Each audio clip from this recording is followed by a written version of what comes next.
Il y a des gens qui s'étonnent souvent de ne pas pouvoir bâtir leur présent, sinon préparer leur avenir. Regardez un peu sur le plan sentimental. Vous êtes sorti avec quelqu'un, vous n'êtes plus ensemble. Vous êtes rentré dans une nouvelle relation. Alors, au lieu que vous soyez concentré et que vous donniez toute votre énergie à la nouvelle personne avec qui vous êtes en relation, vous continuez, vous vivez dans cette relation en ouvrant, en laissant la porte ouverte à votre passé. Et votre passé, c'est quoi? C'est de permettre à votre ex de toujours vous écrire.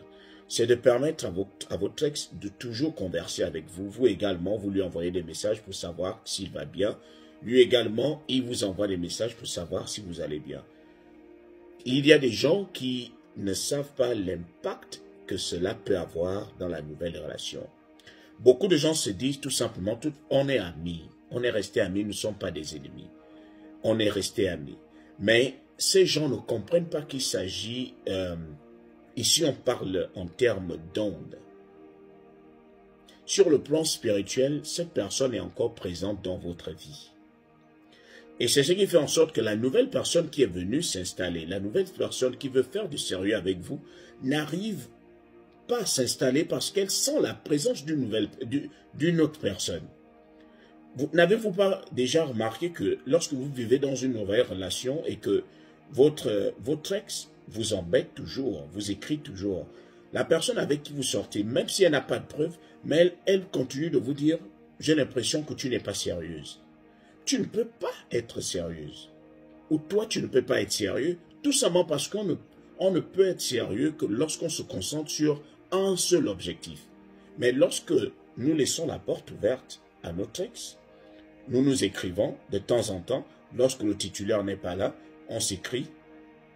Et lorsque le titulaire arrive, il y a forcément des ondes qui sont restées. Beaucoup de gens disent souvent, de toute façon, je n'ai jamais couché avec lui, on n'a jamais parlé de repartir sur le lit. Mais il ne s'agit pas de ça. Il ne s'agit pas de ça. Ce sont les ondes. Tant que vous permettez à votre ex de vous écrire comme si vous sortiez ensemble, comme si il vous courtisait encore à nouveau, comme si vous courtisez encore, vous n'allez jamais avoir la stabilité dans votre couple. Au grand jamais. Vous permettez à votre ex de vous écrire alors que vous n'avez aucun lien avec lui. C'est votre ex, il reste votre ex. Vous n'avez pas d'enfant avec celle-là ou avec celui-ci, celui-là. Vous coupez les ponts. Vous allez me dire, vous n'êtes pas amis, vous n'êtes pas des ennemis, vous pouvez toujours vous écrire. Oui, mais s'écrire ne veut pas dire que vous allez traîner toute une conversation. Bonjour, bonjour. Et même là, lorsque vous voyez au marché, vous voyez à la gare, vous voyez à la plage, bonjour, bonjour. Ça, c'est, nous ne sommes pas des ennemis. Mais de là à dire que vous allez continuer à vous parler par messagerie, parfois il t'appelle lorsque ton gars n'est pas là. Comment veux-tu que ta relation soit stable? Ton gars n'est pas au courant que tu t'écris avec ton ex, mais ton gars aura une barrière spirituelle. Il y aura une barrière spirituelle entre toi et ton gars. Et il aura du mal à faire du sérieux. Parce qu'il va sentir une rivalité, une présence rivale dans la maison. Que tu le veuilles ou pas. Tu vas peut-être dire que tu ne ressors plus avec ton ex. Tu vas peut-être dire que ton ex et toi, vous n'êtes plus jamais allés au lit. Mais ton ex est en train de s'aimer les ondes. L'ex a envoyé des grenades dans ton couple. Et tant que ces grenades sont encore là, aucune relation sérieuse entre ton vrai mec et toi ne pourra se bâtir. Au grand jamais. Cela m'a rappelé une histoire qu'un grand comédien américain nous avait racontée. Alors il disait que lorsqu'il était jeune avec sa mère, il avait une vieille voiture dont il voulait se débarrasser.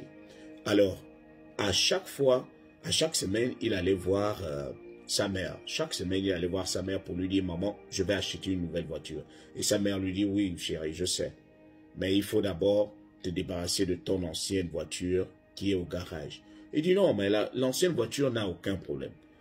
Et chaque semaine, il le faisait pendant près de 3 mois ou 4 mois. Il allait dire à sa mère, je vais acheter une voiture, mais il n'arrivait pas à acheter la voiture. Parce que sa mère ne faisait que lui faire comprendre que tu veux acheter une voiture, mais tu n'as pas assez d'espace. L'ancienne voiture est toujours garée au garage. Tu ne t'es toujours pas débarrassé d'elle. Le gars a dit non, je vais forcément trouver une place pour la nouvelle. Je ne suis pas obligé de me débarrasser de l'ancienne.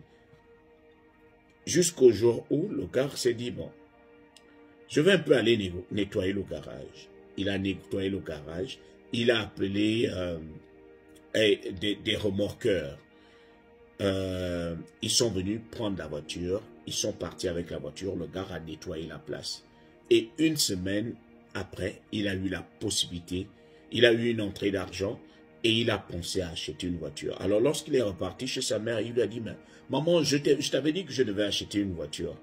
Sa mère lui dit, mais oui, tu n'as pu acheter cette voiture que parce que tu t'es débarrassé de l'ancienne. Aucun présent ne peut prendre place si ton passé existe toujours. Tant que tu ne mets pas fin à ton passé, le présent ne prendra jamais place.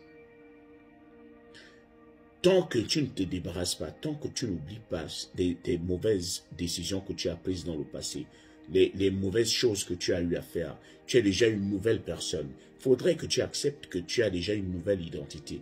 Arrête de te morfondre, arrête de te culpabiliser, arrête de penser que la personne que tu étais dans le passé, c'est toujours la même personne que tu es aujourd'hui. Non, il faut que tu arrêtes de le penser.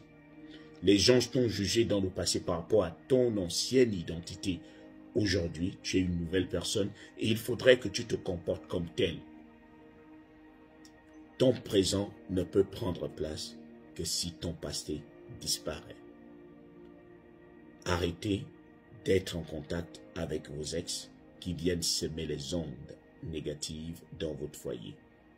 Aucun homme, aucune femme sérieuse n'arrivera à dormir les deux oreilles bien couchées en sachant très bien qu'il y a des ondes négatives dans le foyer, qu'il y a une présence négative dans le foyer.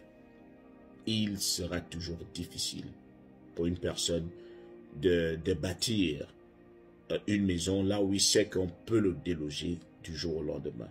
Il n'est même pas sûr que ce sur quoi il bâtit la maison, c'est du solide ou que cela lui appartient.